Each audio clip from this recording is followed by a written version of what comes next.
नमस्कार दोस्तों, आज सुनाती हूँ आपको शाम की कहानी। शाम एक यंग यूथ था और बड़ा परेशान गुजर रहा था अपनी ज़िंदगी से। पिताजी ने पूछा क्या हुआ। बोला, पिताजी जो भी डिसीजन लेता हूँ हमेशा गलत होता है, जो चाहता हूँ मुझे मिलता नहीं, मैं बहुत परेशान हूँ। पिताजी ने कहा कोई बात नहीं, इसका भी कोई ना कोई सोल्यूशन ज़रूर निकलेगा, चलो पहले कुछ खाना खाते हैं। डाइनिंग टेबल पे गए, वहाँ 2 बोल्स रखे हुए थे और उनमें नूडल्स भरे हुए थे और एक के ऊपर अंडा था बोल के ऊपर और एक के ऊपर नहीं। लड़के को अंडा बहुत अच्छा लगता था। पिताजी ने कहा बेटा 2 बोल रखे हैं, जो चाहिए उठा लो। और उस बच्चे ने जिसमें अंडा रखा था वो बोल उठाया और जैसे खाने लगा तो पिताजी जो थे बिना अंडे का बोल उठाया, खाने लगे तो देखा नूडल्स के नीचे से 2 अंडे निकल आए। लड़के ने कहा देखा, फिर मैंने गलत डिसीजन लिया पिताजी, मुझे अंडे इतने पसंद है, देखो आपको 2 मिले मुझे 1। पिताजी ने कहा कोई बात नहीं। दूसरे दिन फिर ब्रेकफास्ट पे पहुंचे, फिर 2 बोल्स रखे थे, वैसे ही एक पे अंडा था एक पे नहीं।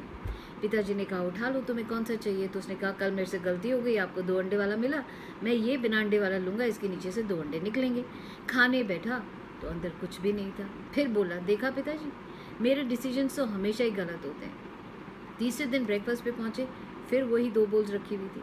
पिताजी ने उससे कहा बेटा उठा लो, कौन सा तुम्हें चाहिए। तो उसने बोला पिताजी आप बड़े हैं, मैं आप पर ही छोड़ता हूँ, आपको जो बोल चाहिए आप उठा लीजिए, जो आपको लगता है मेरे लायक है मेरे लिए छोड़ दीजिए।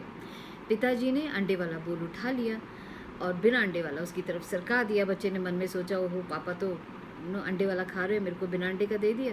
लेकिन जैसे ही वो नूडल्स खाने लगा तो उसने देखा कि उस बोल में 2 की जगह 3 अंडे थे। बहुत खुश हुआ। पिताजी ने कहा बेटा तुम्हें पता है तुम्हारे साथ 2-3 दिन से हो क्या रहा है। उसने बोला नहीं पिताजी मुझे समझ नहीं आया।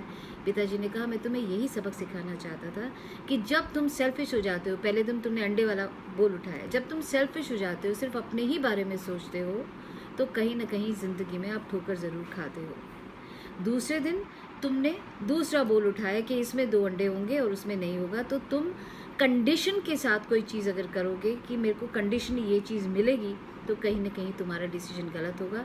तो ज़िंदगी में जो भी डिसीजंस लो अनकंडीशनली लो। और तीसरे दिन तुमने मेरे ऊपर ये छोड़ दिया कि आप डिसाइड करो। तो यही समझाना चाहता था कि ज़िंदगी में जब सारे डिसीजंस गलत होने लगें और आपको कुछ समझ में ना आए तो ऊपर वाले पे छोड़ दो। कोई ना कोई ऐसी शक्ति ज़रूर बैठी है ऊपर जो कहीं ना कहीं आपका ख्याल रखती है और वो जानती है कि कहीं ना कहीं आपके लिए जो भी वो कर रहा है आपके भले के लिए कर रहा है। सो दोस्तों, ज़िंदगी में किस्मत, डेस्टिनी भी बहुत बड़ी चीज़ होती है।